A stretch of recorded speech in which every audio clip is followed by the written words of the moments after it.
America, it's time for some straight talk. You love your phone. Look at you. You hardly put it down. But you don't love that expensive wireless plan, do you? So what if I told you can keep that phone network and number 2 for a lot less? Well, this is me telling you. It's time to switch to Straight Talk, guys. Bring your own phone and get unlimited plans starting at just $45 a month on America's largest, most dependable 4G LTE networks. Straight Talk Wireless. Only at Walmart.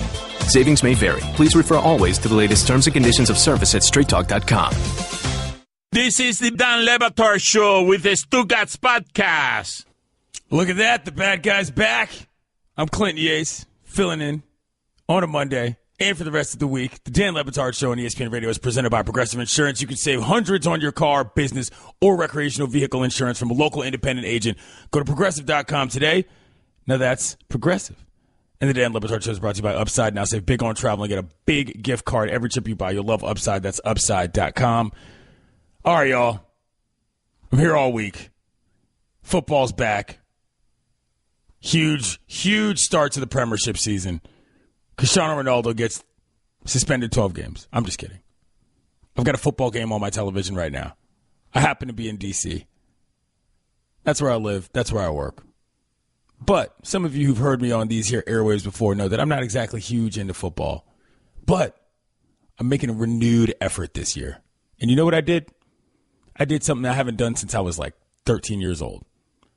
I went and bought a prospectus magazine on the shelf, off the shelf, if you will, from an airport. Why did I do that?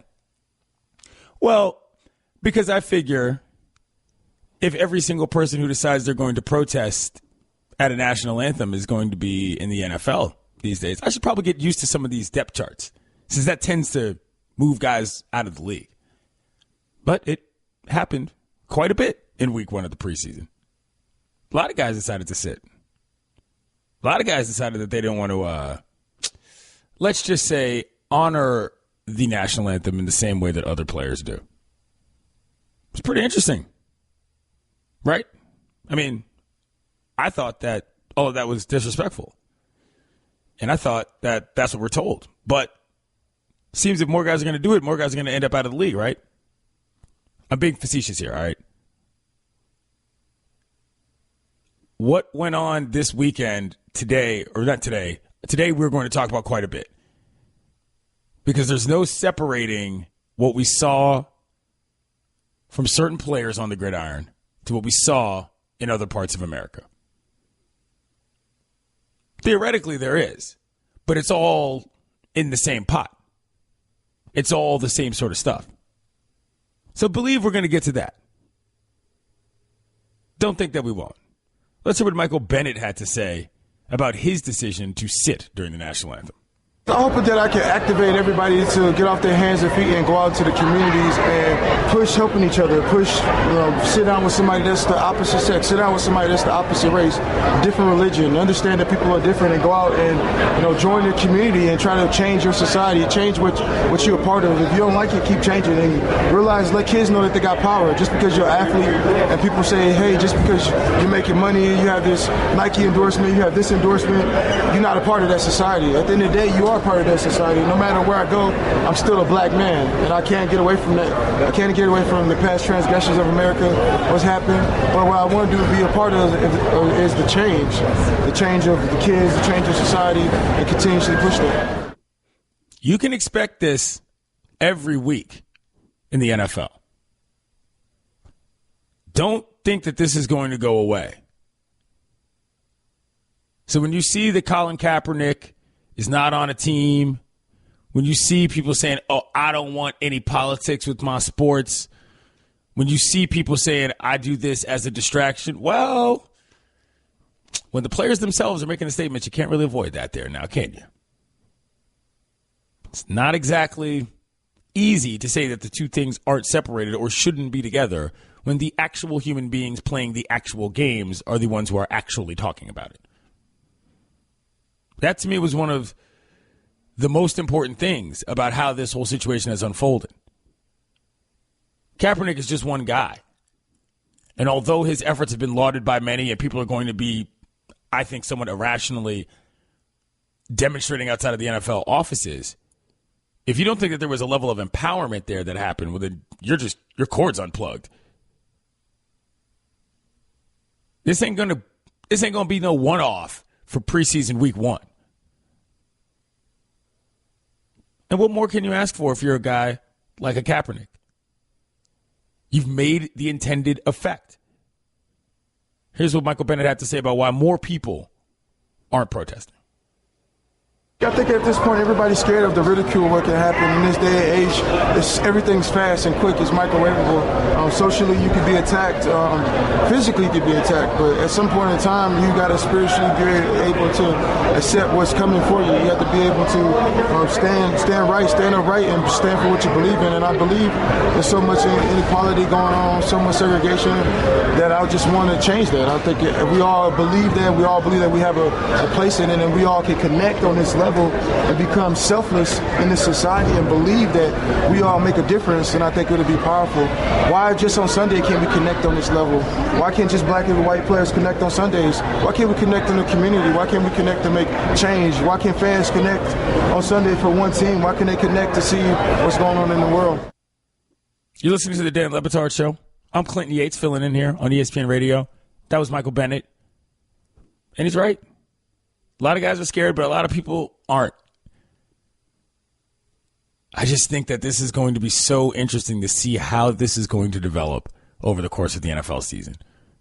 They got all these new rules for celebrations, for dancing. You get in the end zone, you make a political statement. It's a little different situation than what you're doing during the national anthem. I fully expect to see a fair amount of guys making commentary on the social situation in America after they get into the end zone. Then what's the league going to do? That becomes a real sticky situation if you start flagging guys or fining them for comments that have to do with what happens in this country from a brutality and discrimination standpoint. Because that doesn't look good. I don't know. I don't have any inside information. I don't go to training camps. I don't cover football. But the natural progression of where this is lends me to think pretty much every Sunday we're going to see at least one person probably score a touchdown to make some statement that has to do with how people of color are treated in this country. I don't really know how ready for that the average NFL fan is. I'm not really sure that the average NFL fan even wants that. But they're going to get it. They're going to get it because of guys like Michael Bennett. They're going to get it because of what you see happening all across the country. They're going to get it because NFL players, white and black, are discussing this matter. And there's just no way around it. Look what happened in Charlottesville. Charlottesville, where the University of Virginia is. University of Virginia's got a reasonably popular football program. A lot of guys who played there are in the NFL. Kyle Long is one of those such dudes. Chris Long is another one of those dudes. The Long boys. Mike, I'm not sure if it's Chris or Kyle we have, but let's hear what they had to say about Charlottesville as a place. People ask, "You're from Charlottesville?" It kind of leaves a bad taste in their mouth, thinking that one of their guys is from Charlottesville, where they see all these rallies and stuff happening. Like I said, don't let a few bad apples ruin what is really true about Charlottesville and that area. It's good folks there. Grew up with really good people. I got buddies who are in the police department. I got a lot of family and friends out there. So it's a strange time. And like I said, the more we can do right to each other and act accordingly when presented with the situation, then the better off we'll be. That was Kyle Long. Sorted that one out. And he's talking about Charlottesville, but let's not forget why this happened there. Confederate statues, yada, yada. I don't want to get too far down that line, but Virginia is a school that was started by one of the founding fathers who also happened to be a person who owned slaves. You know, This is just the reality of America. And if this is being discussed so openly by football players, the league's going to have to do a little bit more. They're not just going to be able to sweep this under the rug and say, oh, that's just Colin Kaepernick's deal. And that's not to say they didn't know that these people have done this before. This has been building. But every week is going to be a different week in the NFL, and I am fascinated, as much as I am by anything that's going to happen on the field that I may or may not have learned from this magazine that I bought this week or from watching NFL Network 24/7. But every week on the field is going to be an interesting stage and platform to see what guys are going to do to talk about how they feel about the state of affairs in America. There's a small part of me that's genuinely excited about this. And I don't mean that in a confrontational way. I mean that in a creative and fun manner. Not every protest or statement has to be something that's militant or otherwise revolutionary. But it can be something that means something to somebody and that makes people feel good about themselves. Marshawn Lynch is my number one candidate for this. That dude is definitely going to do something to make sure you know how he feels about this situation. I got a buddy who tweeted, what if Marshawn Lynch unretired just so that he could protest national anthems? Which is a hilarious idea if you ask me. You know why? Because that's his right. That's what people fight for. That's what people stand for. It's not just so that you can tell football players to stay in their place because they happen to have a skill that allows them to make quite a bit of money. Dudes got their voices, and they're empowered. And they're going to keep using them as long as they have the platform to. And ultimately, I think that is better for the league. I'm Clinton Yates. You're listening to the Dan LeBatard Show on ESPN Radio.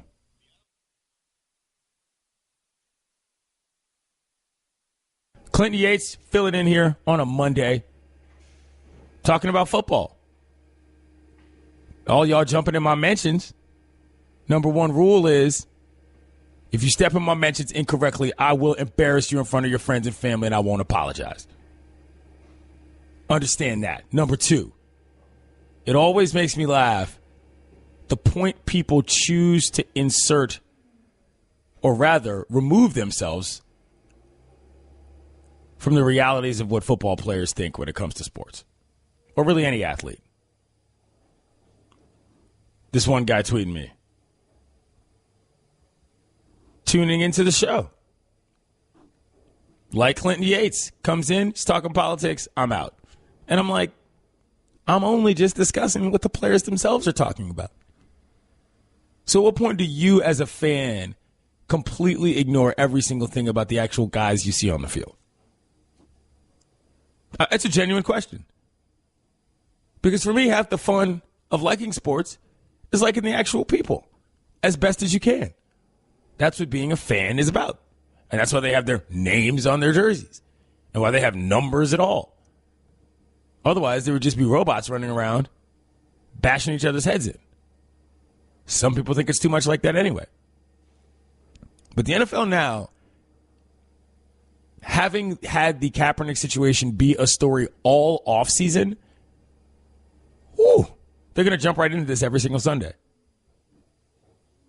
And if things like what happened in Charlottesville are going to keep going down, you better believe it's going to be a topic of discussion every single week in every single press box in every single locker room in the NFL. Chris Long, some of you are familiar with his work. He had some pretty fire takes on the Twitter box. Here's what he wrote. This was 2 days ago. Wow. To think that failure to condemn white supremacy is a form of political self-preservation in America right now. Tough day. Yeah, those are strong words. This is not, there's no way to avoid what he's talking about. So when you come after people saying keep your sports out of politics, well, the people in sports are the ones in the politics. So you're not making sense, fam. We got a cut from Chris Long as well.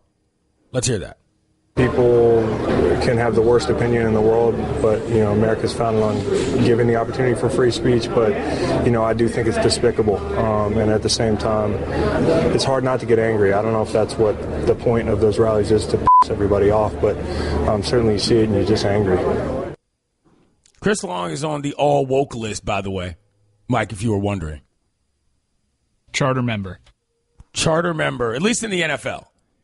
I might have to come up with the list of this. We might have to have an all-woke team list by the end of the week. Yeah, Adam Silver. Adam Silver's on the list. Adam Silver is probably the commissioner of said league, of said list. I don't know that Adam Silver makes the all-play. Like, he's in a different capacity. You know how they get guys in as, like, broadcasters or whatever? I'm mixing all sorts of metaphors here with my Hall of Fame and my team list. I don't care. I'm trying to follow. He's in as the commish because the NBA is obviously, but that's different. He's almost in by default. But Chris Long's on the list. I'm trying to think of other dudes. We might have some surprises this year on the all woke list. People who you didn't expect to come out and say stuff. I suspect we'll also have some people on the all false allies list as well. But we ain't got there yet. I'm in a better mood than that. So I ain't got to call people out just yet on that front.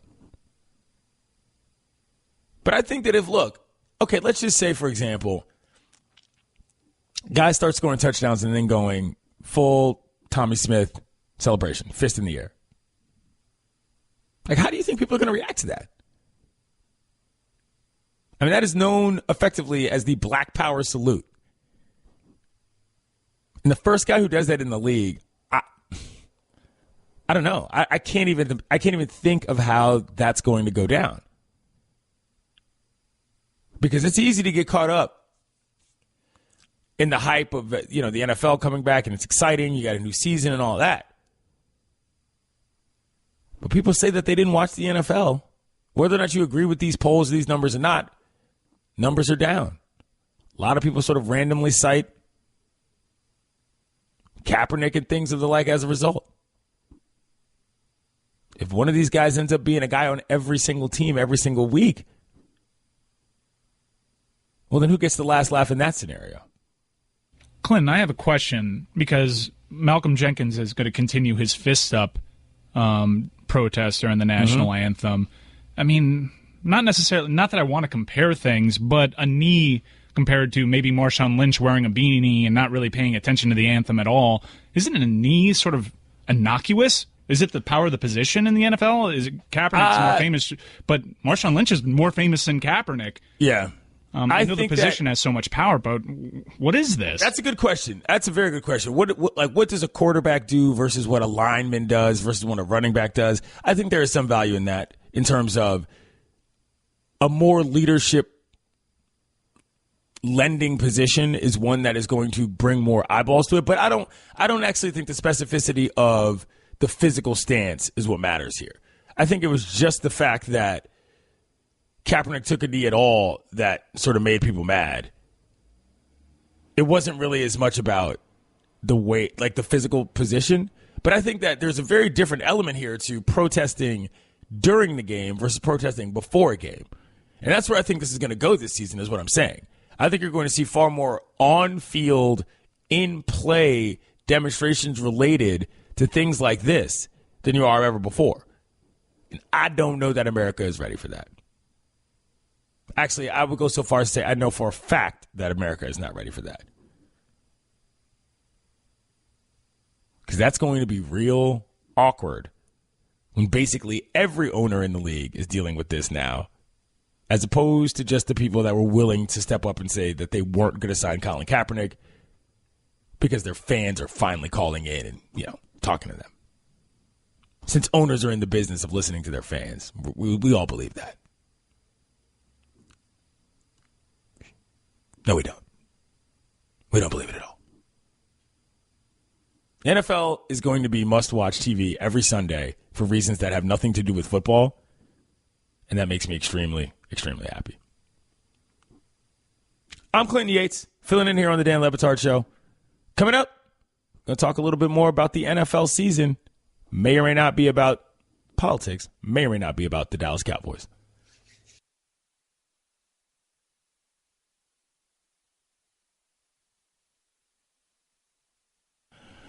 Got a story here I want to review, but first I'm going to go over some of these tweets. Stopped watching political shows years ago due to nonsense. Football has always been a good distraction. Don't need nonsense here, too. Okay. I guess you're not going to be watching a whole lot of this. Guys, please come back to work soon. This guy's like the teacher in Charlie Brown. Okay. I don't want to have to get loud and start yelling at people all day like I normally do. So I'm staying a little bit subdued at this moment. I could be angry black guy if that's what you need. I have a very large amount of pitches in my arsenal. We can go soft. We can even go distinguished, if you will. Or I can start yelling at you like I'm on the street corner yelling at kids that are on my lawn. Either one. All up to you. At Clinton Yates, the league can be forced into a position to be an unwilling point in an actual discussion instead of political lip service. I think what he's trying to say there is that the league might actually have to take a stance against something instead of just telling people what they should or should not be doing. At Clinton Yates, when will the country be ready? If hundreds of players gave us a Carlos Smith, referring to the Black Power salute, would the league S-can them all? Probably not, which is my point. At Clinton Yates, I listen to sports talk to get a break from the politics. The I'm out tweet may be similar. You are right. It must be discussed. Well, thank you. I appreciate that. I got a link from a buddy who sent me a story in the Washington Post. My man Master wrote it. Master Tesfastian. You might be familiar with his work. He covers the skins for the Washington Post, paper I used to work for. And the headline says, does Baltimore want Colin Kaepernick? We asked 21 Ravens fans. The answer, it's complicated. I'm just going to read from this story because this is fascinating in my opinion. This guy, Greg Marshall, 29, he says, man, I definitely do. I think he would bring a lot more excitement back to the team. After the loss of Ray Rice, we kind of hit a decline on morale. I think he'll bring a lot of morale back to the team, and I don't think they should look at his political views because he's here to play football. It should be noted that the Ravens signed Thad Lewis today. Journeyman wouldn't even begin to describe what Thad Lewis is. So they ain't getting Kaepernick. And I don't expect really any team to get Kaepernick. And I don't really think that this is what this is all about at this point. For me, look, Kaepernick's struggle itself to get back in the league is one thing. But now that we've actually got football again, I think a little bit of the spotlight goes off of him specifically. I don't think week to week you're going to be hearing about what roster he's on or not on, because there are plenty of other people filling that void. But it should be an interesting one. Marty Murphy has been a Ravens fan since their first season in 1996. Marty Murphy appears to be a white guy from this picture. And it says, I would want Kaepernick. He would bring an extremely dangerous mobile threat to the team that they've never had before, first of all. Second of all, he would be reunited with Greg Roman, the Ravens offensive assistant and tight ends coach, who he was with for the Niners earlier. And it says the comfort level would already be there. Okay, so that's 2-4. Let's see some of these other ones. E.J. Johnson, Ravens fan since 96, says, I think he gives the team the best chance to win. He says he thinks he's better than Flacco. Mac George, 23, says it's 50-50. Some people don't like it because of his stance and all that, but if he can, he is here to help, so I will take him. About the protest, the same guy says, I mean, I get what he's trying to say. I understand it. I kind of see that he could have done it a different way, but I don't know how I would handle it. I think he could have done it differently, but I support what he stands for, but I think that I wouldn't say it ruined his career, but put a standstill on it. That's a good way to put that. I don't look at Colin Kaepernick's career as a failure of any sort. But I think that at this point, you've got to say that his protest was successful.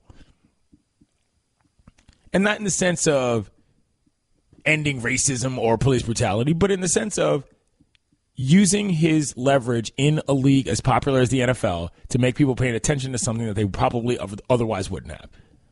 It is undeniable that he's been successful in that regard. Mike, would you not agree? If nothing else, he has made this a talking point in the NFL, which has the biggest league in America, is about as good of a result as you can get from this outcome, considering he's just one person. Absolutely. 1,000%. So good for him. It's his legacy now. Yeah. Colin Kaepernick, for lack of a better term, wins in this situation. Now, to be clear, I think that this notion of protesting the league office is, I don't want to go so far as to say idiotic, but it's misguided. For as much as I have admiration for Colin Kaepernick and all the things that he's chosen to do in terms of not just protesting at NFL games, that's one thing. But I'm talking about what he's done in terms of trying to outfit homeless people with suits for job interviews, money and food he's given as aid, his support for urban farming, things of that ilk. I've been very impressed with him. But going so far as to say that I need to protest in front of the NFL building unless he's on a team, that just doesn't make sense here. Because what he's trying to do is not only about football. He's trying to bring awareness to an issue that he feels is one of importance in the country. The news headlines alone are supporting that theory. Hanging out on Roger Goodell's front porch and screaming and yelling has nothing to do with what you see happening in the streets of America. Those two things are separate. Important and together, but if the cause is about something more, admittedly from Kaepernick, well, then taking it to the league office is a little bit of a waste of breath. Kaepernick's legacy is secure, and people are going to remember him as the guy that forced the NFL and forced NFL fans to take a look at everything other than just what's happening between the lines on Sunday. And when Colin Kaepernick came into this league, I don't think a lot of people thought that that was going to be what they ended up thinking when he left. I'm Clinton Yates. I'm filling in for Dan LeBatard. It's ESPN Radio. Been banging you over the head with the real deal talk of America on a Monday morning. We're going to switch it up a little bit here. I'm feeling smooth. I'm feeling good. I'm feeling like I want to laugh. Mike Ryan, you going to make me laugh? Oh, yeah, man. We need some light stories because it's been a really heavy weekend in America. And Herman Edwards is joining us in the next segment. I imagine we got to talk to him about some of the stuff going on in the NFL. And what's going on in the NFL, oddly enough, is political. So you're talking sports with Herman Edwards, and this is what's going on in sports. So let's take a quick departure from all of that seriousness and talk about some wacky stuff. Very well. I'm here for wacky bits. It's been a fun weekend outside of, our nation falling apart at the seams. Good point. I don't know if you caught this, Clinton. This music is so good. I don't know if you caught this, Clinton. But did you watch the Big Three this weekend? Of course you didn't, but I'm going to tell you what happened. All right, let me know. LeVar Ball and Ice Cube, they took part in a 4-point shooting contest. The Big Three, they have the 4-point shot, revolutionized all of sports. In reality, I actually am of the belief that the 4-point shot should exist in real basketball. But that's a separate discussion. Go on. Now, I'd like to hear your discussion. Do you think that it should be I don't think it should just be one dot on the court. I think it should actually it should be a line. Anything from beyond half court should be worth 4 points, in my opinion. I'm with that. I don't know if you caught this. Think about how it would change the end of games. I didn't catch it, though. Well, Ice Cube won. I guess it was a good day. Touche. Hey now. I guess you know what this means. Ice Cube can beat Michael Jordan one-on-one. Of course. Is that transitive property? Transitive property, is that what that's called? Yeah. What was LeVar Ball wearing? Was he wearing the slides or the sneakers? This is an important question. I didn't see the lower body. I just saw the triple XL T-shirt that he always wears. Info. Got to do this. I need to know. Was he wearing the slides or the sneakers? Very important question. Because if he was wearing slides, and we have a do-over on our hands. Yeah. I mean, that's come on. I came out of the crowd to entertain you heathens. That's not an I'm actually ready to play some ball situation. I defend LeVar Ball up and through the point where he starts being completely misogynistic and completely disrespectful. I'm here for LeVar Ball, the boss. I'm here for LeVar Ball, the character. I'm not here for LeVar Ball, the jerk. Well, there was more fun to be had in sports. Okay. It doesn't just stop with the LeVar Ball Ice Cube 4-point shooting contest. I have a vision of you wearing a top hat while doing this, like this music. is very entertaining and very on point. Well produced, sir. I don't know if you caught this this video out there. You can't call them vines anymore. You just call them short videos. Yeah. I don't know if you caught LeBron James, who went to Miami this weekend. He was playing and practicing with John Wall over at the University of Miami.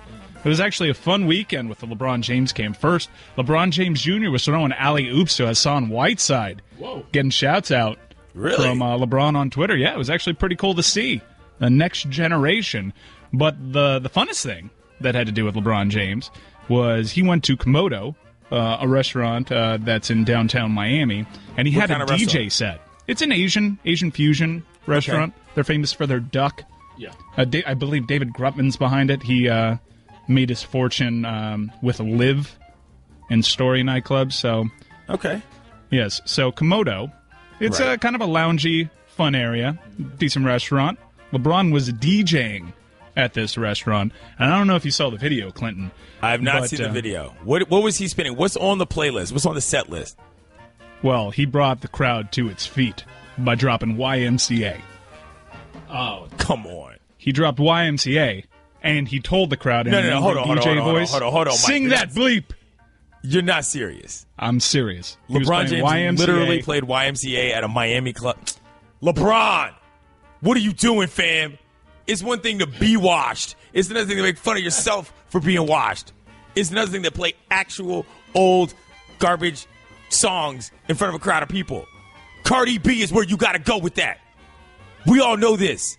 That Bodak Yellow is the song of the summer. I don't care where you are. That's what you got to spin. Would it kill you to drop some Real McCoy? Oh, that's good. I don't even know Another what that night. Is. Yeah. Oh, you don't know Real McCoy? Okay, so we've discussed this. Okay, I was on Sports Nation a couple weeks ago, and my knowledge of music by certain types of artists from a certain time on back just doesn't exist. It's a huge hole in my swing. You never watched The Grind on MTV? If you watched The Grind, you'd know exactly who Real McCoy was. They sort of dominated. You know the torch that Ace of Base had? Yes. Well, Real McCoy picked it up and ran with it for a good 6 months. So this was before a big part of LaBouche your came life. along and ruined everything. This is a big part of your life in, like, I don't know, but middle school when you were doing homework after school. I feel like this is where this hit the Mike Ryan stride. Oh, yeah. This is where I started discovering. This is the early parts of EDM, I believe, were Ace of Base, Real McCoy. Well, commercialized EDM, not house music. That was invented in Chicago. We all know that. But it was a fun, light weekend in sports against all odds. Also, last fun tidbit of the weekend. I don't know if you caught this, but Michael Bennett, you're familiar with him? Pass rusher for the Seattle Seahawks. Dashiki wearer, by the way, too. Yeah, he said he's going to continue sitting through the national anthem for the entire season. How about that? Oh, that's fun. Guess we're going to have to talk about that next with Herman Edwards. Because Herman Edwards is a football coach.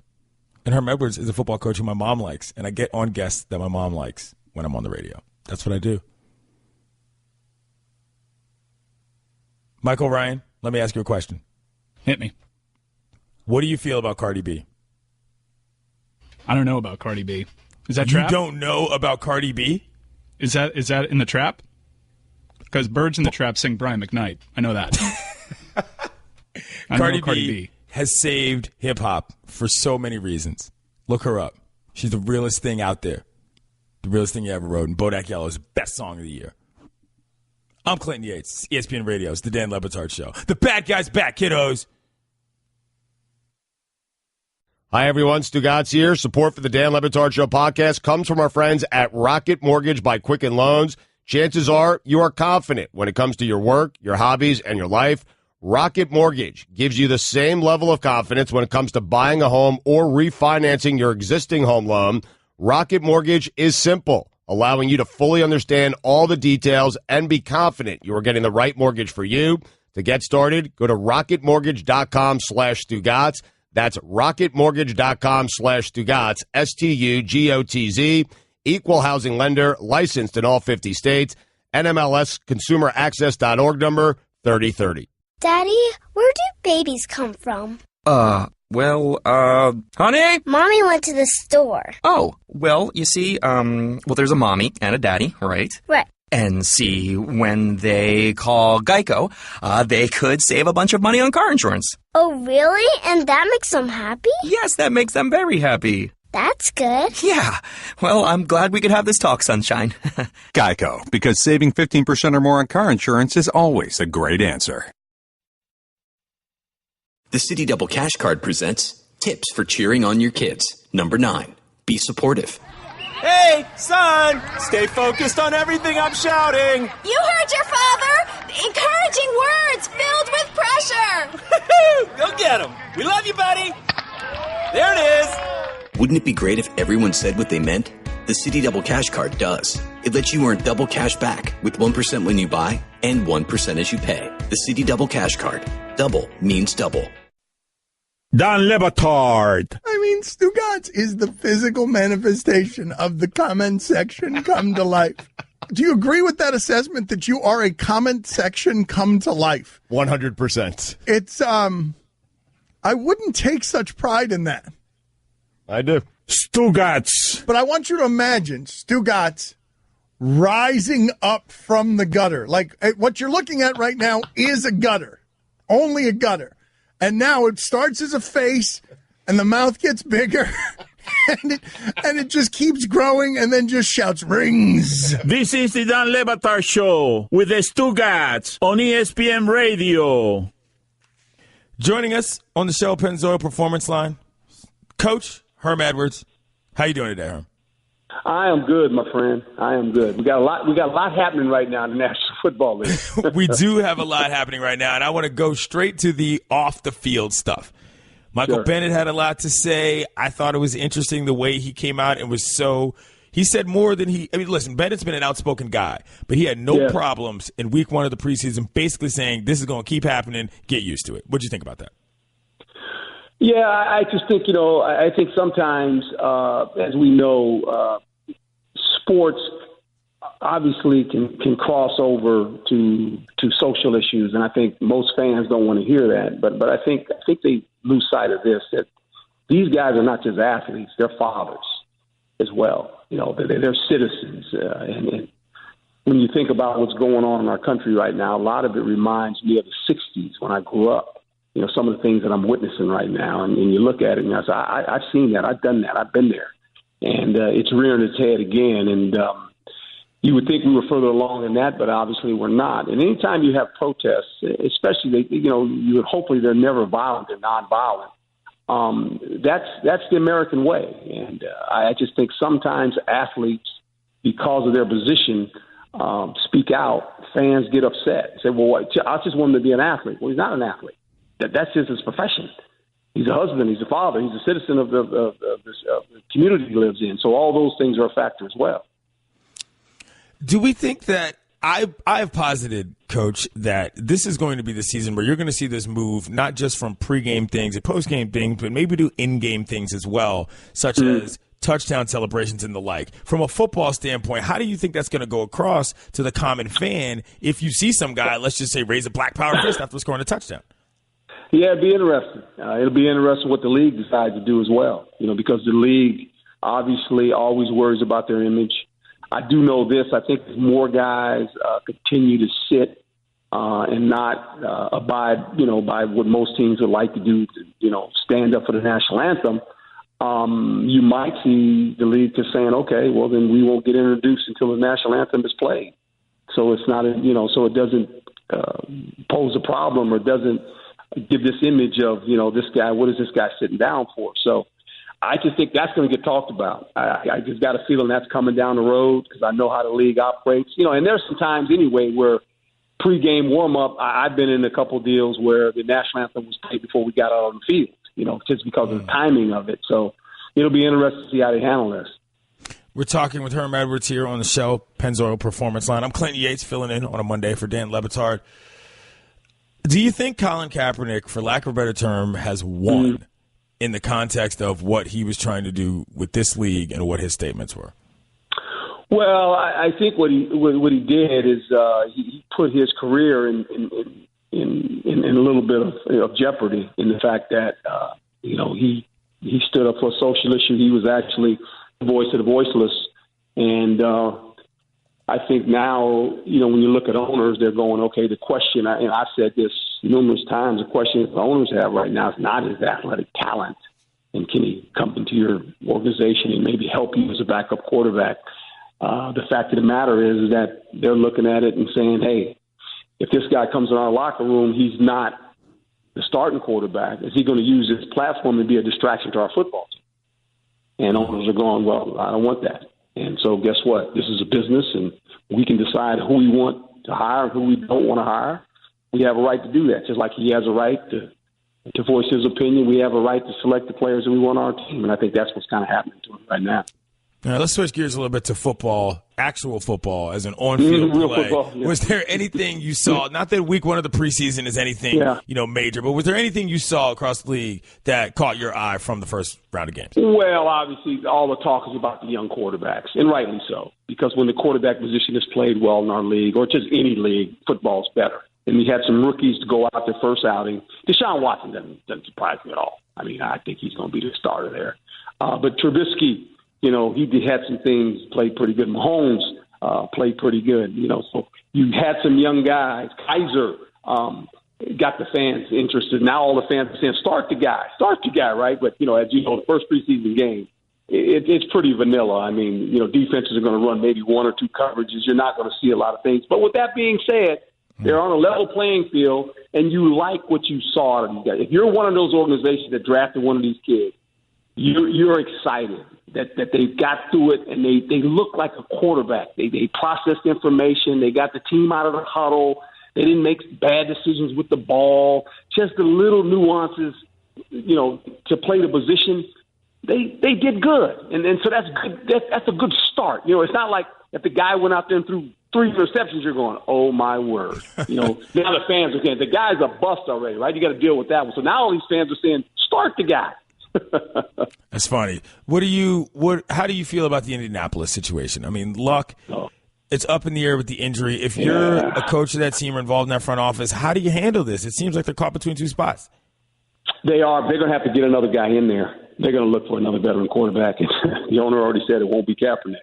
That's interesting. Right. And I know Irsay. That doesn't surprise me. But I think at the end, they got to get a guy because, he's got a shoulder. And you don't know. I mean, you're hoping for the best, and I'm hoping for the best because this kid, Luck can really be special. It's a shame what has happened to him. I mean, the last couple of years, his first couple of years, he kind of put the team on his back, and now he's getting hit a lot. He's got numerous injuries already in a young career, and you're hoping that this guy can get well because he can be special. If he's surrounded with some people that can protect him, he can really be a good player, but they need to go out and find a veteran quarterback. Weird. There's a guy hanging out, just chilling. God forbid you put him on the roster. Last thing I'm going to ask you, Coach, is what do you think about Jay Cutler in Miami? Is that going to work? I love Jay Cutler as a dude. I don't know if he's going to be a great quarterback. Well, he doesn't have to be a great quarterback. He just has to be a quarterback that manages games, don't turn the ball over. And that's been to his detriment. That has been his problem. Now, he's been on a lot of teams that have lost. And I've always said this. Here's the problem when you play quarterback or you're the coach. Your record travels with you. Your record is your record. It doesn't travel with any other player. Okay? But it travels with the quarterback. Now, there's a lot of people that were involved in those wins, not just the quarterback. He gets the credit for the wins as well as the head coach.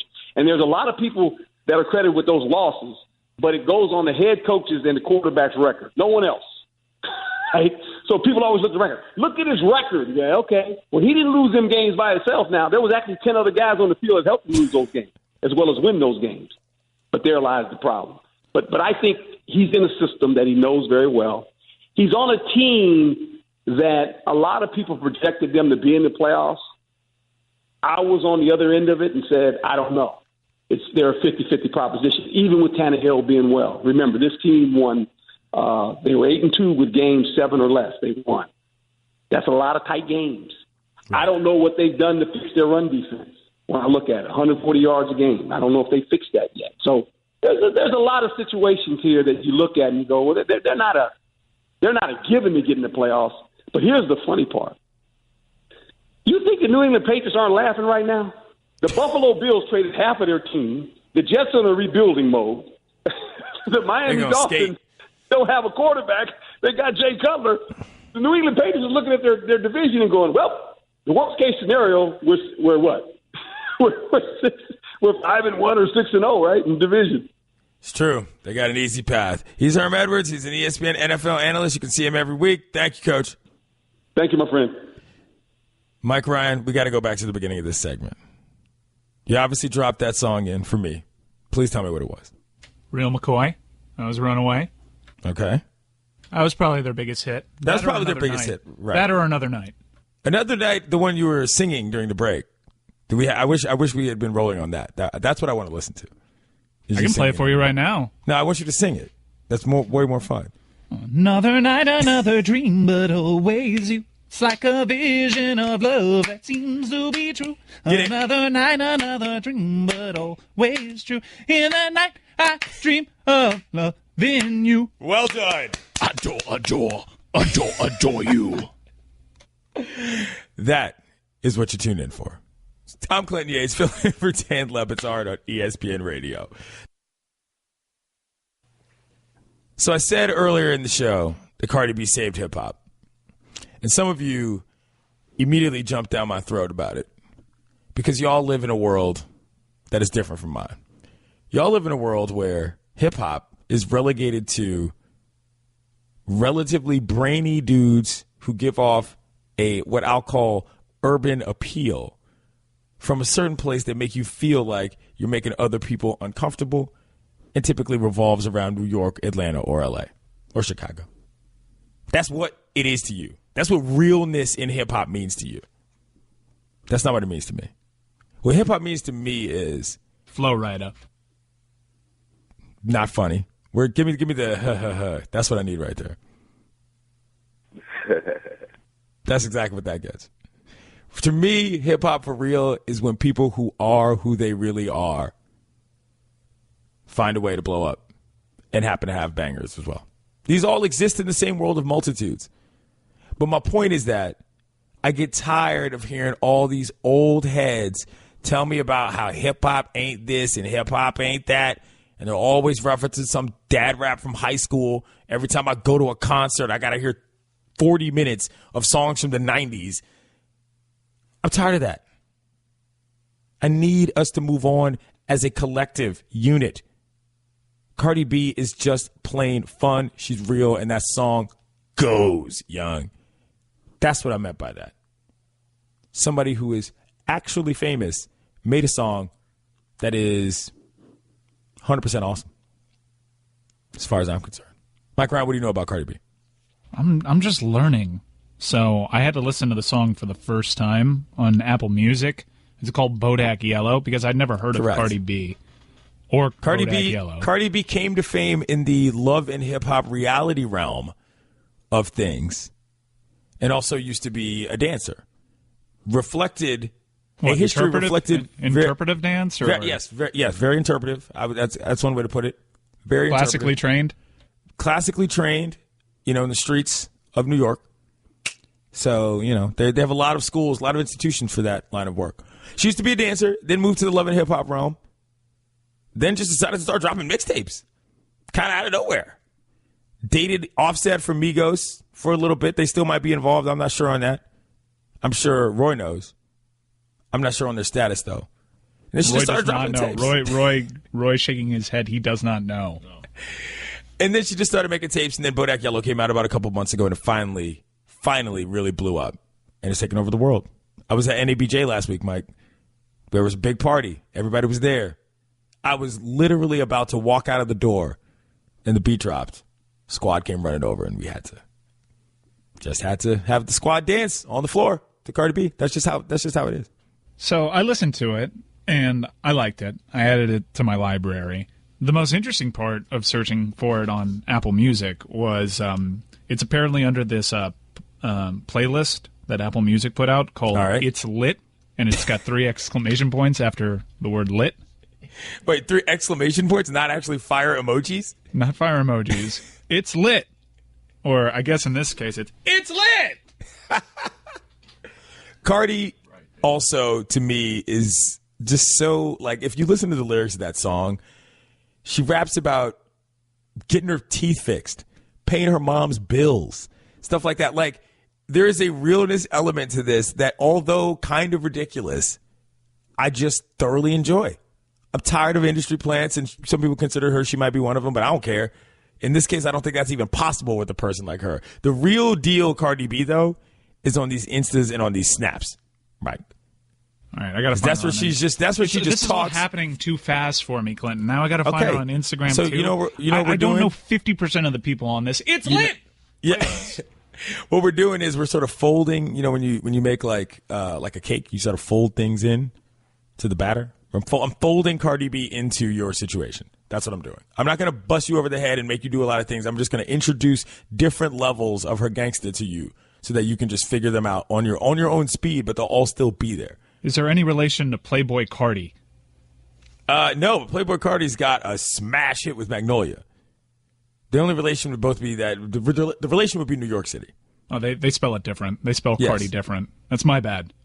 I mean, not all Cardis look the same. I don't know. Tay K. And there's something called Triple Red. Who are these people? Triple Red. Look, Cardi B is so real that I have said this for weeks. She should be the next Bachelorette. I'm down for that. If Cardi B, I said this last week. I've said this weeks before. Cardi B needs to be the next Bachelor. ABC, get on that. Have you heard of these other rap acts that I'm naming? I'm not looking at the list. Have you heard of Yes. Lil Pump? Of course. Trippie Redd. No. Tay K. Yes. Allen 36. You're making things up. I made that one up, yes. Nailed it. I had a feeling you made that up. Metro I'm just Boomin. saying. Metro Boomin, of course. Metro Boomin. Of course. Metro Boomin. You've heard Metro Boomin's name more times than you probably can admit because he's on his producer drop is on basically every hit song that's been out for the last 3 years. If Young Metro? Yeah, Yes. got it. If Young Metro. That's who that is. YFN Lucci. Yes. Dirty YFN. Bicycle. Stop it. You've never heard of Dirty Bicycle? Dirty Bicycle is not a thing. Ayo and Tio. Is it Ayo and Teo? I have no idea. That's That's a real one. They have a song called Rolex. I wonder what that's about.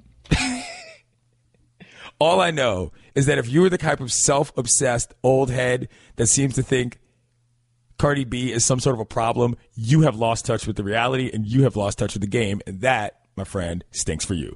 I'm Clinton Yates, filling in for Dan LeBatard at ESPN Radio. What's this? It's Nice and Wild. Nice and Wild, is that the name of the song or the name of the group? It's the name of the group. Diamond Girl is obviously the name of the song. Pardon me. It's been a music education kind of day. Mike Ryan letting me know that he doesn't know what's going on with Cardi B. We're going to move on from that, though, because we're going to revisit something we visited in the last hour, which is that Ice Cube and LeVar Ball had a shootout at the 4-point spot in the Big Three. Now, I'm all for those of you who know me. You've heard me say I got a lot of side sports that I watch, and I'm kind of a wacky sports theory guy. I'm not like super huge into it, but there are certain things that I honestly believe if you changed like one quick fundamental thing about a sport or a rule or a regulation, you'd get a drastically different sort of angle on the game that would be extremely, extremely fun. Like I've got a whole breakdown system of why I think the NHL playoffs should have shootouts.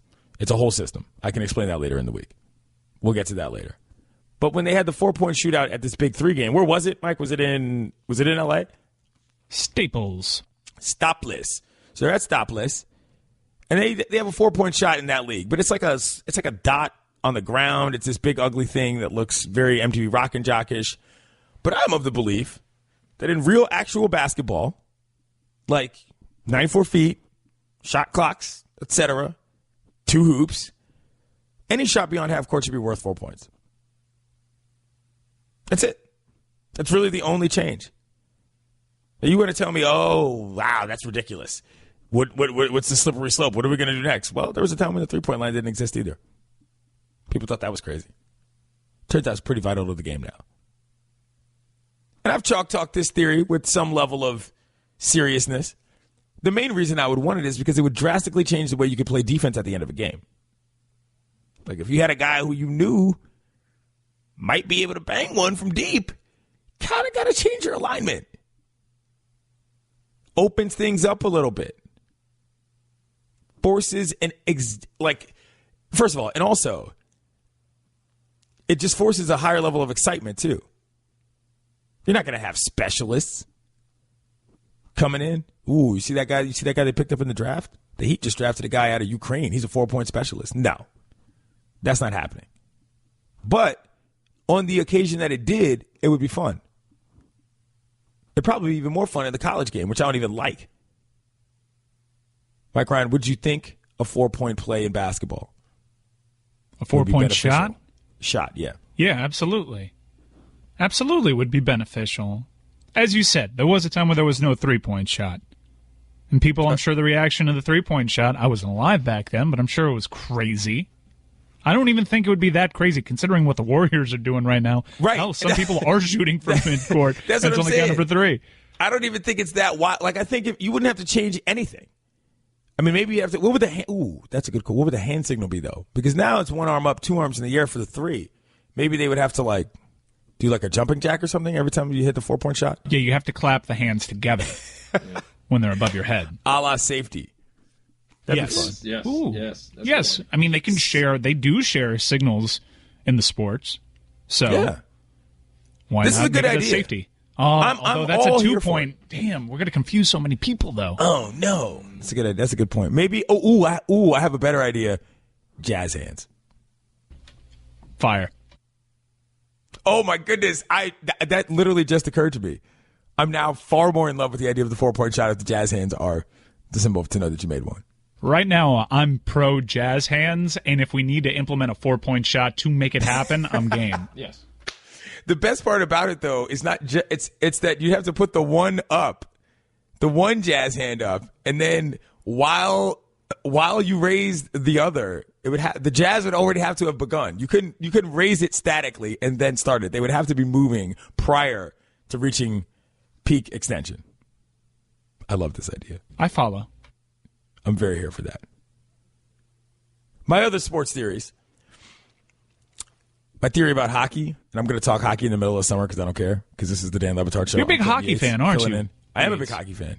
Yeah. Yes. I just got back into it. I know it's cliche, but I went to Canada for New Year's, and I fell back in love with the sport. It used to be my favorite sport, and then I stopped watching it after the whole second lockout thing. Really? Yeah. In fact, I went to a job fair out of game? high school. I owe my entire career to an internship that I got with the Florida Panthers. I was a diehard hockey guy, and the second lockout crushed me. Okay, so I think you think I'm joking. I do think because I have a very sarcastic delivery often, but no, I'm serious. I used to love hockey. It was my favorite sport, and then I went away from it, and then I went to Canada, and it was the only thing on the television, and I got back into it. So what I'm going to say next is going to really upset Roy, but I feel very strongly about this. And number one, let me just get this out of the way. I am not some Johnny-come-lately guy who doesn't know anything about pucks. Been watching pucks, and just the NHL is also not the only league in which they play hockey. I covered college hockey. I lived with hockey players in college. I went to minor league games. Hockey is a thing. A lot of those guys played in junior. I lived with hockey players in college just knew I had black friends. Yes, it is, because they introduced me to a lot of things about the hockey world that I would have not known by simply being a person who played NHL 93 all the way through the rest of my life and watching the NHL on television. Man, you can stick with it one more year. 94 is the best year, man. I telling think you. 93 is the better game. Better game, in my opinion. No. My opinion, personal opinion. My point is that my 3 favorite hockey movies, Slapshot's not on the list and nowhere near it. So just to get into an idea of what I bring to this discussion. Cool. So we know Mighty Ducks and Mighty Ducks 2. Those are 2 of the 3. No. What? No. At least No. D2. No. No. Youngblood is my favorite hockey movie. You seen Youngblood? I haven't. Roy just mumbled Keanu Reeves. And if Keanu Reeves is in Youngblood and I did not know that there's a Keanu Reeves movie out there, then this is a slight against me. You all need to go look up Youngblood. And talk to me about it later. My second favorite hockey movie of all time is Miracle, and my third is a movie called Goon. So just understand where I'm coming from about this. Yeah, well, Roy's super pumped that you like Goon. That's it. I know. I'm familiar with Goon that has Sean William Scott in it, right? Yes, and it's a story about a real guy. It's a great movie, and it's a good actual hockey movie, not like some of this other nonsense. Is there a knuckle puck? Are we done with you beating me over the head with the Mighty Ducks? I don't like Mighty Ducks. My favorite part of Mighty Ducks 2 is that they played a team from Trinidad and Tobago. Tobago. So anyway, let me get to this point here. The Stanley Cup playoffs are long known as like, you play to the end, you never stop playing, yada, yada. And there's people who think that this is completely crazy and out of this world, but I'm going to tell you anyway. I think that the NHL playoffs should have a tiered system of overtimes that lead to shootouts, and the shootouts should be allowed to be done, A, with no helmet on from the shooter, and B, Olympic-style ordering, meaning you can go again after the first three as long as you like. Roy? Are you a Capitals fan? Yes. Well, that explains everything because you don't have. Don't try to pull that. Nobody in this audience is going to understand that. And the overtime in general, this has nothing to do with being a Capitals fan. This has to do with a level of excitement and finality that I think would actually make things more exciting. And shooting with no helmets on makes the players a little bit more fun to watch. Well, they don't have mullets anymore. So you're not going to see all the hair waving as they skate towards the goal. You can just see faces. But here's how it works. Quarters, you go 1 overtime allowed and then shoot out. Next round, 2. Conference finals, 3, then shoot out. Stanley Cup, you wave that all off. You're playing all night long. How do we feel about this? If you say so. I don't agree. I like to stay till the end. You like staying up till 2 in the morning to watch, 2 random teams skate it out and almost kill each other. That's what you like, man. That's what you like. What does that mean? It's the playoffs, man. Tell me, because that's what a hockey fan always comes back with. Yo, it's the playoffs, man. It's the playoffs. That doesn't preclude it from being stupid. Okay, all right. I'm just saying, it's in the best interest of the players in the league and to be more exciting. That's just me, forward-thinking sports fan, Clinton Yates. Do you remember when Gordon Bombay realized Adam Banks was not eligible to play for the Hawks? That the district boundaries said that he had to play for the Mighty Ducks. It was a game changer for the Ducks. Yes, it was. Ducks Radio here on ESPN Radio. Youngblood's a great movie. Miracle's a good movie, too. Goon is a tremendous movie as well. Slapshot is not. Don't come at me in my mentions about Mystery Alaska. I don't want to hear anything more about... I can't even think of another movie right now because I'm so flustered that y'all aren't liking my Stanley Cup playoff hockey theory. It'll be fun. Playing all night long is dangerous for everybody. I'm just saying. I'm Clinton Yates, filling in for Dan LeBatard here. It's ESPN Radio. I want to thank everybody, by the way, for jumping in my mentions and giving me your thoughts. It's summertime, so you get random sports yates and my crackpot theories about what should be done. I'm going to read some of these tweets here. Some of you think, like I do, shootouts would make things more exciting. Because that's what shootouts do, Roy. People act like it's like the sacrosanct notion of watching dudes skate all day is like better than watching shootouts. This might be a good time for me to tell you that I enjoy PKs and soccer matches as well. So you can go ahead and jump back into mentions on that. I know how to work this engagement game, kiddos. But while we're here, we know what time of year it is. It's August, which means I'm watching baseball. And there's a couple stories here from Little League that I got to discuss. As a one-time serious Little League player, watching these young kids play baseball is a very emotional experience for me. Like, I legitimately get real into it in a way that I probably shouldn't. Not like yelling at kids for making dumb plays or whatever, but like having coached the league, obviously, like what the emotional output level is to the point that it makes it difficult not to get really caught up in it when you can see a kid either really struggling or really into it. But in regional action, all right, let me break this down. basically, there's a participation rule in Little League. You have to play everybody. But if you don't play everybody,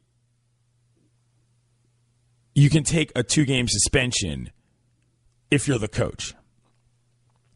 Now, there was a circumstance with a team from New Hampshire. They were playing Maine, and he had to get a kid in, this one coach, and he didn't put the kid in because he thought it was going to give him some advantage, basically, to not do that. I think I'm getting this right. Yes. And he said the kid didn't want to play. The point is here is, though, is that, look, if you're a Little League coach and you're listening to this program, you are a despicable person if you do not find a way to manage the participation rule. It's Little League. The only thing that matters is the kids playing. This is not a spot in hell next to Art Briles situation. But it is certainly one in which I will never, ever, ever feel bad about anyone who has something befall them in a sports context if they can't find a way to play all the daggone kids on the team. What are you doing? I don't understand how this happens. And it used to be, by the way, that you used to have to forfeit a game, I'm fairly certain, if you didn't manage to nail the participation rules. This guy just rolls the dice and says, nah, I'll deal with the suspension if it comes. They lost anyway. But what kind of message does that send? That's your move, fam? Nah, this kid's got to stay on the bench. He told me he might be sick, and I don't really want to put him in a tough spot. That is the weakest of sauce. The other coach said, learning that the guy had made sort of like a calculated gamble, the other coach said, well, then you know what? They should be going home. It's unfortunate for that group of kids, but the coaches, I hope, learn from that. That's not setting a standard. It's too bad. I agree. I was watching a game yesterday. I almost teared up when some kid made a great base running play. That's how serious and intense Little League is. If the dudes or the women running the show are too obsessed with themselves to find a way to get the actual kids doing the play in, it should be more than a 2-game suspension if you botch that, especially if you do it on purpose. You don't need to be coaching kids. You don't need to be involved in any leadership role when it comes to teaching people what it's supposed to be all about. It's baseball. It's the summertime. You get out there, you play. That's what you're there for. I'm not always one to say you follow the rules because the rules are there. Some rules are made to be broken. But this rule is a good rule. Do you watch Little League Baseball, Mike Ryan? I'd be lying if I said yes. I love me some Little League Baseball. I used to play Little League Baseball, and it mattered a lot to me. It was my whole world. I couldn't imagine being in a situation like that, where as a child, you don't get to play because some dude is more pressed about his win-loss record in the summer. I never got a hit in Little League. What? You never got a hit? No. Solid on-base percentage, though. Oh, you got walks. Yeah. Walks. Somehow this doesn't surprise tons me of at all. walks, tons of stolen bases, tons of runs. This doesn't surprise me at all. I got a lot of hits. I got a hit by pitch my first at-bat, and it screwed me up. That sort of explains everything about you. I'm Clinton Yates. This is the Dan LeBatard Show on ESPN Radio. Play the kids. All the time. Hi, everyone. Stugotz here. Support for the Dan LeBatard Show podcast comes from our friends at Rocket Mortgage by Quicken Loans. Chances are you are confident when it comes to your work, your hobbies, and your life. Rocket Mortgage gives you the same level of confidence when it comes to buying a home or refinancing your existing home loan. Rocket Mortgage is simple, allowing you to fully understand all the details and be confident you are getting the right mortgage for you. To get started, go to rocketmortgage.com/Stugotz. That's rocketmortgage.com/Stugotz, STUGOTZ.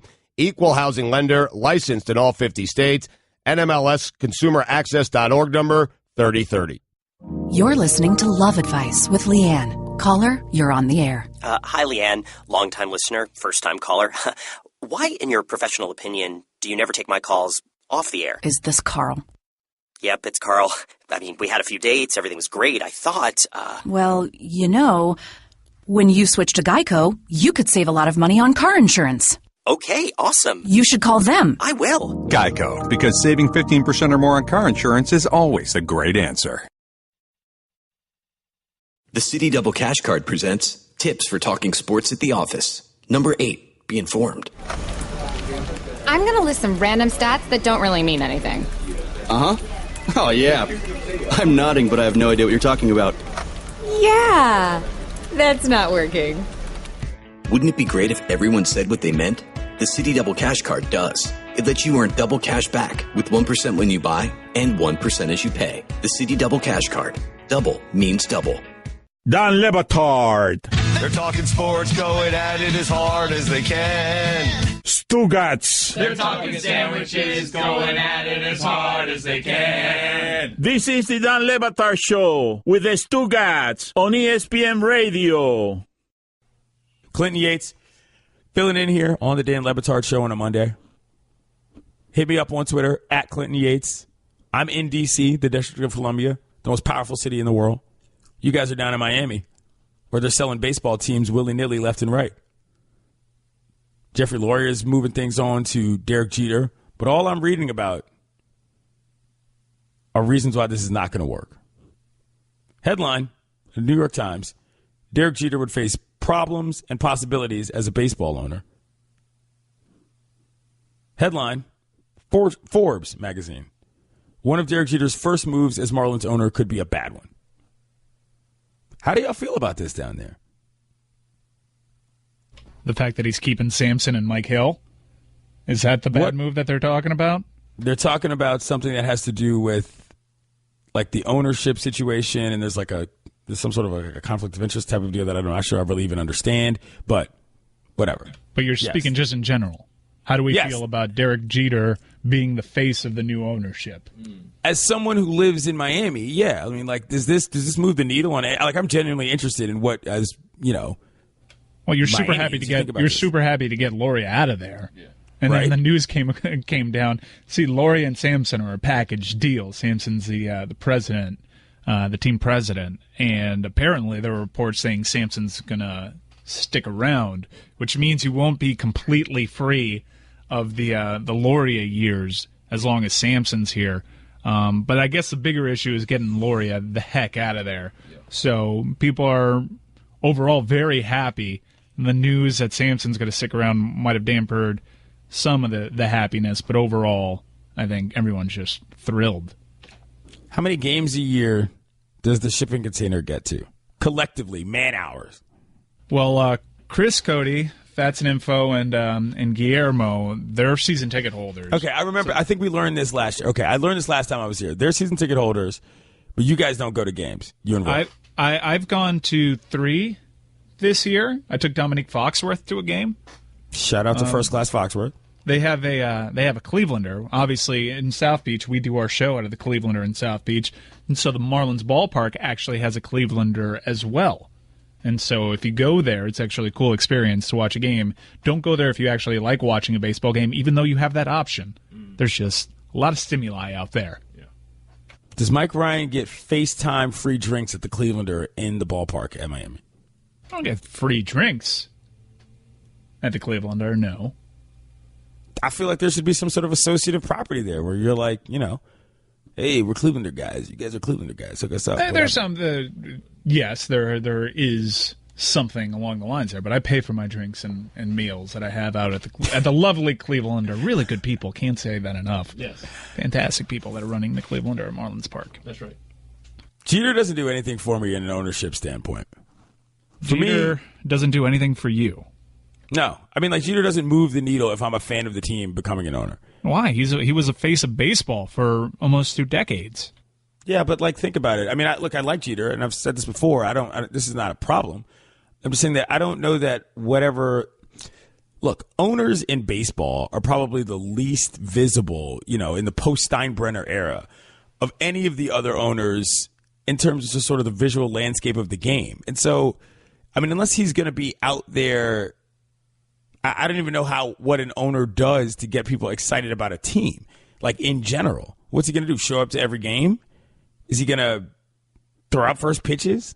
Like, Jeter as a manager is a far more exciting prospect. Not that he wants to do that. I'm just saying in terms of being involved in the actual baseball to me than anything having to do with his money and being a big rich guy rolling around on season 4 of Ballers. Jeter spent 20 years in the bigs and was the face of the game because of baseball. And don't get it twisted. His social life, the tabloid life, obviously something that kept him in society, sort of celebrity society's headlines for a while. But man, I wish I could see more of Jeter from an actual baseball standpoint. Get some of that knowledge of his from being around the game for so long. As a sort of a nerd about the game, that's what I want from Jeter. Jeter as an investor is almost I don't want to say the worst possible way for him to stay involved in the game and not. But I think it is so far on the fringes of anything that's going to affect a daily baseball fan's life that it's actually a little bit disappointing, personally. I want more Jeter. Like, I'd love to see Jeter in the booth. Mike, do you not think Jeter would be decent in the booth? Not really. He doesn't say much. What would he give have other to than talk a coy smile? He would have to talk. I would like Jeter. Do you watch? How much baseball coverage do you watch? There's a lot of boring dudes. Effervescent personality, though. You don't got to be effervescent. I don't think he gives off good broadcaster. What Jeter is the captain. Leads by example. Nothing ever really goes wrong on Derek Jeter's watch. And also, most important, I think, he's not Jeffrey Loria. That's correct. So we can all get behind that. That's right. Fair enough. But I'm saying is that I like sometimes a boring, staid guy to just tell me about the baseball. That's not all I need. Obviously, I'm here for vociferous and boisterous personalities, but Jeter doesn't have to be that in order to succeed. I actually legitimately would like to sit down and watch a baseball game with Derek Jeter and talk about the product on the field. Not gift baskets, not who he's dating. Talk about baseball. That I'm actually interested in. Some of y'all are just haters. You don't think he could do it. I say that as I'm watching an American Legion baseball game on my television right now. That's how much baseball I watch, Mike. I very actively check out lower leagues, lower levels, and go to minor league games on a regular basis. I have the ultimate faith in Derek Jeter that he could not be Jeffrey Loria. I think that's basically your expectation going into the season. How can Derek Jeter not be Jeffrey Loria? If he wakes up one day and becomes Jeffrey Loria, then it's all shot to hell. Yes. But if he can just maintain being Derek Jeter, it's a good thing. Over, under on the amount of games he shows up to. I think he's going to go to several of them, silently sitting from his owner's box, because he wanted all the baseball decision-making power, despite not putting a lot of money in. If you've been following... Followed it a little bit. All the reports about the sales. He's not really a cash cow when it comes to these groups. That's why he's gone from group to group, and a lot of groups told him to get the heck out of there because he wasn't really putting enough money in to the pot to be making all the baseball decisions. I think that he's going to take this as his job. I think he identifies himself as someone who's in baseball. I think he wants to be the face of the franchise. He wants to be the Larry Bird type, Yeah. I think that he's going to be heavily involved. I think he's going to go to about 100 games. 100 games? Yeah, he's going to travel with them and everything. Whoa. Wow. That's more than I would have expected. I like Jeter as a role in baseball. I just don't like him as an owner. I don't know why. I mean, I do know why. I tried to just explain it. But to me, this is low wattage. This is not a butts in the seat situation.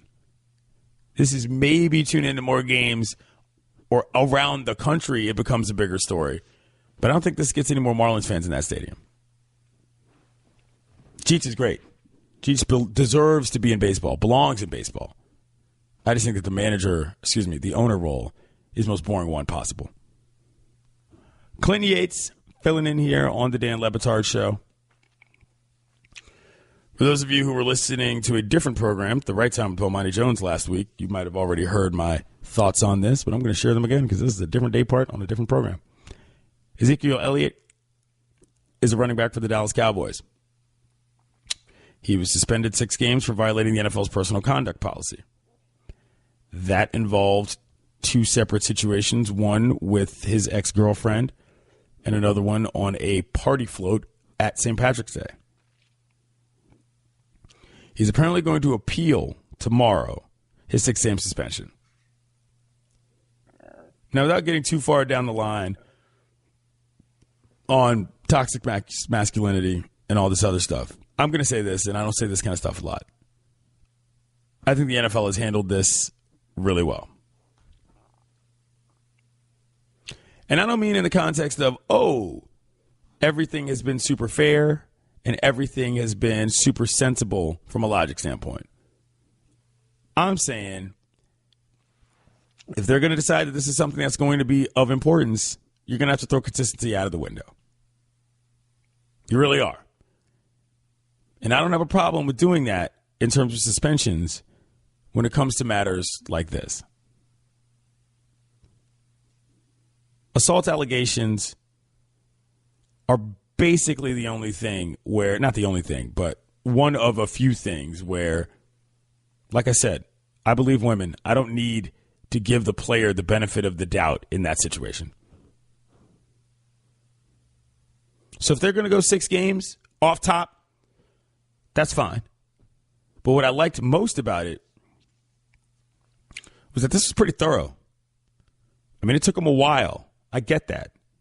And I get that the timing feels a little bit extra punitive, but they got to put a lot of information out there. That 4-person panel, they had discussed it at length on the conference call, and the letter was all made available. It was clear why they did what they did. And I bring this all up to say that if he wins this appeal, I do not think it is a good look for the NFL. It's going to be very anticlimactic if after saying you were trying to take a tougher stance on this in terms of what was acceptable behavior for your players, you walk this one back after actually doing all the work and actually putting out all the information to people for once. To cave now, I think would look, it's not that it would look bad. I think it would send an awful message. Is 6 games harsh for a situation like that? I don't really know that I'm qualified to say that, yes or no. But that's what they said it was going to be. That was the standard they set. And for a guy like him, a young man in the league, if he ends up getting all of that, I hope that it helps him. Like, I hope that this isn't just another situation where somebody feels that they were wronged and as a result isn't going to change anything about it. I don't know that Ezekiel Elliott, I don't know him. I've met him once covering a story. But this guy's got a major reputation problem right now. There's no doubt about that. And for Jerry Jones and the Cowboys, you've had, a dozen players suspended or something in the last handful of years? There's a large element of that to this as well, which I'm fine with, by the way. Which is the league saying, all right, you're running a roughshod operation. The next time this happens, and with a guy of this prominence, it's going to have to be a bigger deal than not. If you're going to find a way to effectively whisper campaign guys out of the league for taking a knee on the national anthem, it's not going to bother me at all when a guy gets 6 games for being accused of assaulting his girlfriend and what he did on that St. Patrick's Day boat. Just doesn't. I think Goodell's got a chance here to really, I don't want to say legitimize what he's chosen to do in terms of his player conduct personnel policies, but I think this is one where you just can't. It's a really tough position to take, to say that he doesn't deserve it. On the grounds of what? Some fairness merit that may or may not exist in the NFL already? Perhaps. But is that really the side you want to argue on? You really want to say it because one guy didn't get as many games for an assault in a domestic situation that another guy shouldn't get as many games. I don't think I'm comfortable just as a human taking that stance right now in this matter. Ezekiel Elliott's got a real issue in terms of maturity. His dad said as much going into the league. I think the suspension could do him some good. I don't like taking money and opportunities away out of guys' pockets, but in situations like this, probably deserves it.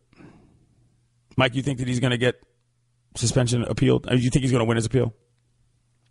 I mean, just given previous history, Josh Brown's suspension, I'm not entirely sure because the league botched the Josh Brown thing. I think they're running out of opportunities. Well, they're always going to have the opportunity to botch stuff, but I think that at some point they got to learn. And I do think it'll do the young man good. Obviously, the allegations are one thing, but one thing I definitely know he's guilty of is terrible judgment for a young person, never mind a professional with the sort of responsibilities that he has that go along with his job. So, all in all, I think it's a good thing. I think that team's, as far as on-field, that offensive line is fine. And I think he'll be able to learn from his time off and be able to contribute to his team, and hopefully everybody's better for it. Wow, what a politically boring answer I just gave. Wow, geez. Sound like a suit. Sound like you're running for office. But man, this is it's an important discussion that we're having. I'm glad someone's having it. Yes, that's the only buzzword that I didn't include there. Mm-hmm. I'm starting to really like this bit of Roy's dynamite drop-ins from the side. Oh, that's a Roy experience. That's really good. It's more fun from this side of the mic in many ways than even as a listener. It's funny. I gave you garbage on Ezekiel Elliott. Wow, you know. Bad. I mean, that was when you go you go to a restaurant or something, and they have that was a flat soda is what that was. you just want a Coke soda. That was a flat soda. Flat soda. I think I credited the offensive line at some point. Jeez. Can you name anybody on that offensive line? Collins. Oh, good. And Zach Martin.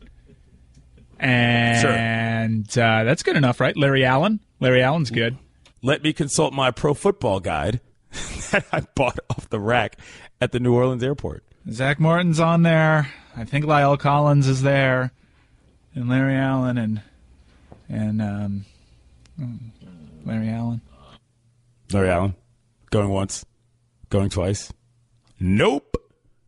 Zeke Elliott deserves to be suspended or sat down for some time for what's happened over the past year in terms of his NFL football career. The NFL deserves credit for at least putting everything out there for what they tried to find and did find. Your take is a lot better than mine. If they go back on that now, they're cowards! I'm Clinton Yates. It's the Dan LeBatard Show on ESPN Radio. Going to read some of these tweets here. Always like when y'all get at me. Foxworth 24 is cooler than Clinton. That's Dominic Foxworth, who I host the Morning Roast with on weekends with Mina Kimes as well. Sunday, 9 a.m. Why is that the comparison? Exactly. I wasn't going to go there. I was going to let you hit the He's That Guy button, but we'll do that tomorrow. He's that guy. Ha ha ha. How do you expect us to take you seriously? Larry Allen, really? Hall of Fame 2013. Get your at game up, dude. That wasn't me who said that. That was Mike Ryan. That was the whole joke. You don't get the show. Yes, I'm aware Larry Allen has been retired for some time. I appreciate that one. I feel like we're bonding a little bit as we've gotten through the show here. It's like, that point where, like you're saying, you're playing a pickup game, and you're playing with guys, and then after like 2 or 3 games, you're like, all right, I got a little bit of the rhythm. I can throw a pass to him, knowing he's going to be there without having to run in practice for nine hours. That's where we're moving towards. I'm trying. At Clinton Yates, please tell me this is the last time Clinton Yates hosts and ruins the LeBatard Show. You're garbage, dude. I thought that was the whole point. Just saying. At Clinton Yates, I'm glad they could get someone as dumb as Dan to fill in. Your take on the Elliott suspension is terrible. I'm really enjoying the fans of this show. I just need you to know that, Mike. Fantasy football's coming up. Dude, you take L's the second that your voice hits the mic and it's not Dan's. Oh, no, I like it. I'm saying I thoroughly enjoy this. This is what my point is. You know what I'm saying? This is what I'm here for. Number one rule of radio. People listen longer when they don't like the host. So fantasy football this year, I'm actually really worried about something, which is that I've been in a league for like two or 3 years, I think. My buddy runs it, but I don't think I'm going to get invited this year. I think I've been excommunicated from the league as a result of disinterest and not exactly poor play, but like middling play. I think that I'm the sucker, but I don't think that my money is wanted anymore. And it's awkward for me because I only got back into fantasy football because I wanted to do it with my friends. You know what I'm saying? I'm not really a huge football guy. But now that I think I'm out, I'm actually kind of upset about it, even though I used to make fun of people for talking about fantasy football all the time. So I'm in a bit of a quagmire and a tough spot. Should I join a randos league, a rando listeners league, Mike Ryan?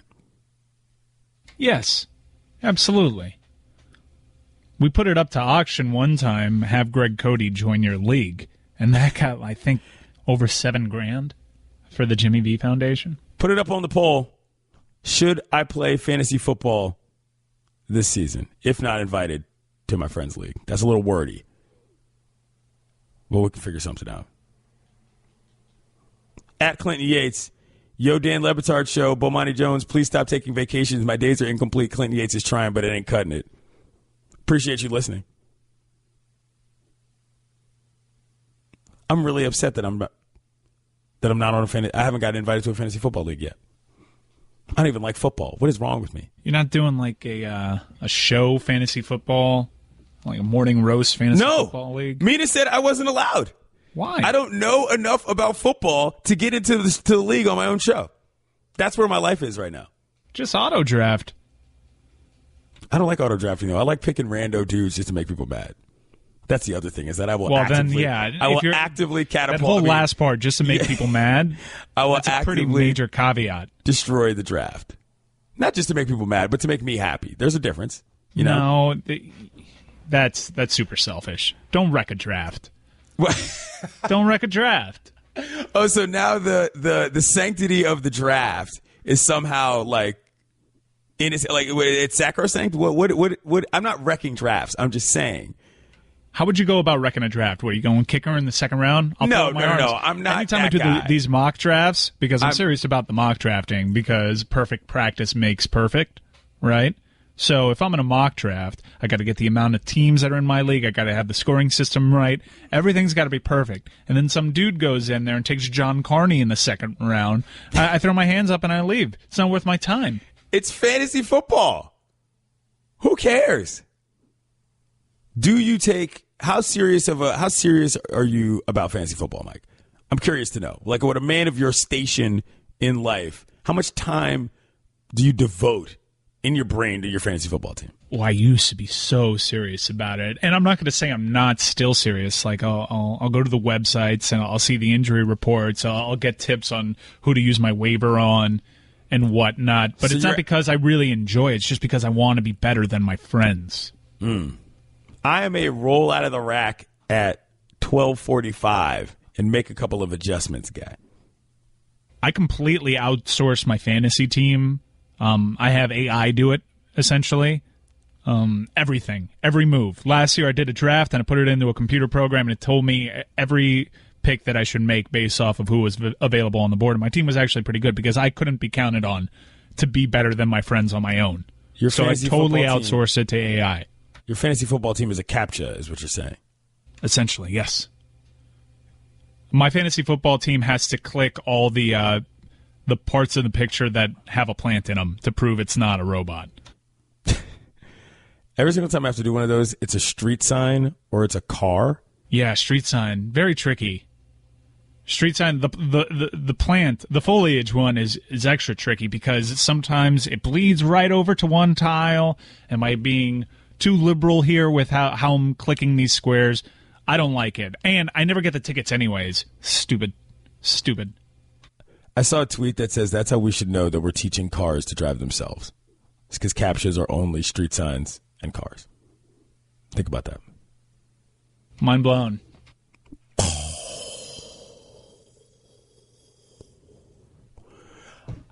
I want to play fantasy football this year. Invite me to your league. If you're cool enough. No, you're going to wreck play it. somebody's league. I'm not going to wreck your draft, I promise. I might, though. That's the caveat. You get to have me in your league, but I might wreck your draft. I might pick Jay Cutler in the first round. I'm Clinton Yates, filling in for Dan LeBatard. You're listening to the Dan LeBatard Show. I'm Clinton Yates, filling in here. Mike and I were talking during the break about where I had been since we had last worked together. And the X Games is one of the things that I did. And I did not go to Paisley Park, home of Prince, something for which Mike admonished me for quite a bit. Because I went to a minor league baseball game. That's what I do, Mike. I go to baseball games. I would say that a St. Paul Saints game is on my list of things to do when I visit the Twin Cities. But number one with a bullet is Paisley Park. Fair enough. But that's the difference between you and me. I went down to see the St. Paul Saints, brought my scorecard and everything. For those of you who don't know what the movement is, hashtag kids dig the scorecard. I score every game I go to, and it is my goal this summer to make scoring games more popular amongst fans as a way to get people into the actual game of baseball. Don't they have an app for that? Yes, they do. But the casual elegance of scoring a game and the ritualistic appeal is not there with the app. It's not the same experience. I went to the game at St. Paul. Nice little facility, too, by the way. You might appreciate this, Mike, as a baseball guy. I mean, as a radio guy, rather. They had a 2-person PA booth who were doing the in-game things, like a man and a woman who also, I think, were like the morning radio team somewhere in town, which was an interesting element to things and a good addition to the ballpark on a minor league level. That sounds fun. It was fun. And I brought my scorecard, and guess what? There was another family sitting directly behind me scoring the game as well. This was very exciting stuff for me. I just want you all to know that. If you're a baseball fan and you want to teach another baseball fan or another sports fan something about baseball, teach them how to score a game. That'll help you out. Clinton, the juxtaposition from Bodak Yellow to scoring at baseball games is quite tremendous. Oh, dude, I'm a man of multitudes. Come on now. I mean, this is what I'm here for. I can take you up through hockey movies in Manitoba, or we can move down through Florida with your man Jeets. Or we can take things to New York with Bodak Yellow. That's just how I operate. Or we could go back to Minnesota with the X Games. By the way, that stadium out there where the Vikings play is the nicest stadium I've ever been in. I haven't been to Jerry Jones's thing. I haven't been to Jerry's World.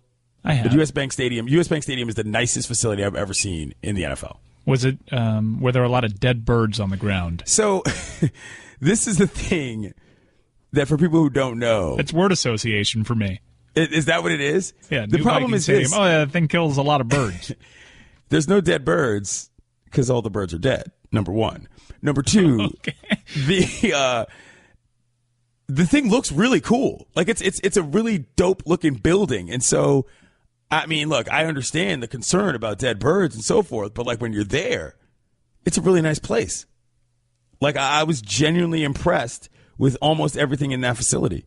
And I don't really even care about stuff like this, but this one was a good one. The X Games were there. Had a good time with that. X Fest was fun, too. What was that X Fest? Usually they have acts. I know at the Winter X Games, a big part of it is the concert that they throw. Is it the same for the Summer X Games? I want to say Atmosphere was there. Ooh. Some other people I'd never heard of. The whole poetry rap thing.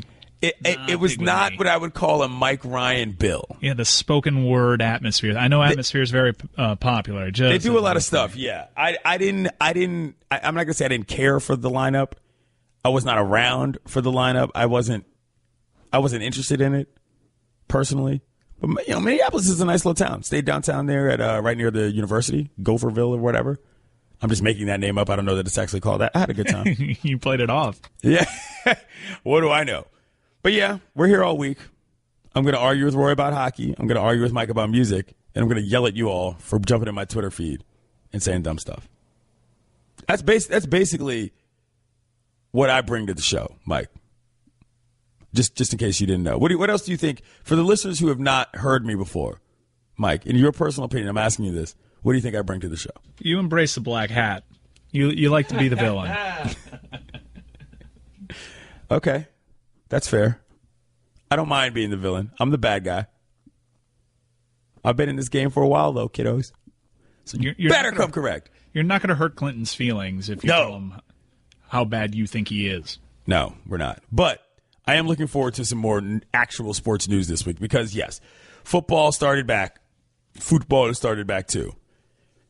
And because of this job, I got to get back into the league. It's like not watching Game of Thrones when you don't watch the NFL. And I don't watch Game of Thrones. So you're going to see me reading a lot of magazines. You're going to see me asking a lot of football questions to people who are smart. But you know what I'm not going to do? I'm not going to stand for any Cardi B slander. There will be none of that. Mike, I'm going to send you some mixtapes. And I would like your reviews tomorrow. I got this Apple playlist already ready to go. Apple Music playlist. It's lit! With 3 exclamation points. I got Bodak Yellow, Perplexing Pegasus, which is apparently a Ray Shremmerd song. And I have to listen to that just because it's an amazing title. Okay. I've never heard of that song.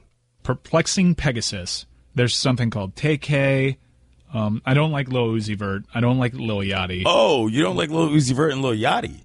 No. Really? I don't like Lil Yachty at all. Ooh. I don't get that. What's not to like? Who's Sababy? Sababy. Am I pronouncing that right? Sababy. I like Lil Yachty. I like Lil Uzi Vert. I like Kodak Black. Good one. I also like Black, but it's a 6 instead of a B. 6 Lack? Well, a lot of people call him 6 Lack, but that's not.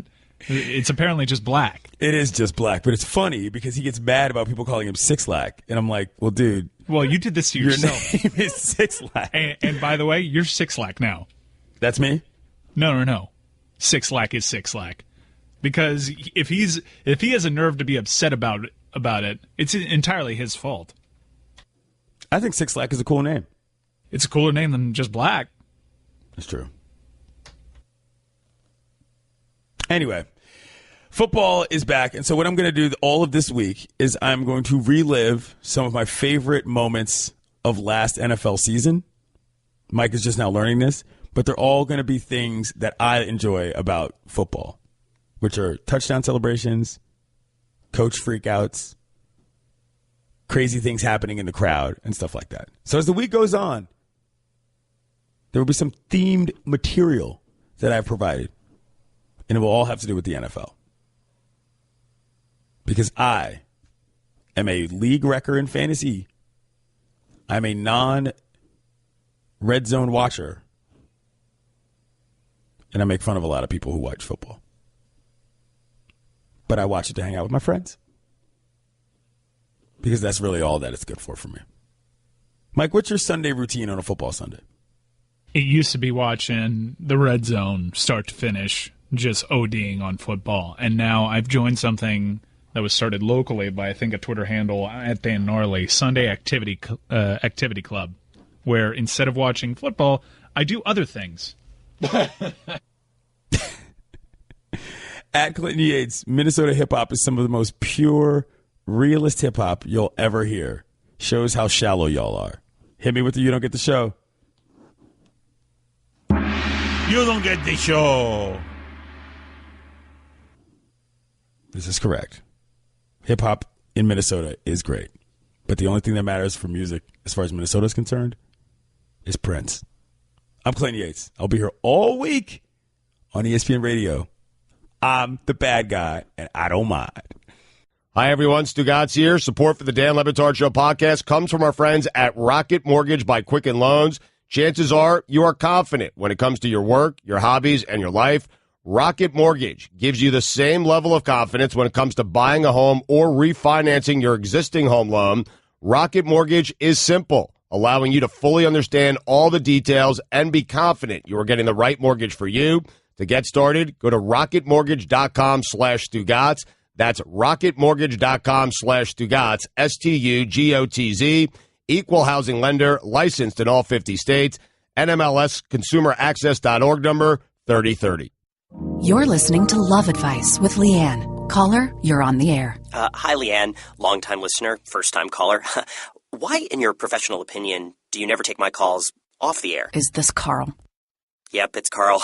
I mean, we had a few dates. Everything was great. I thought, Well, when you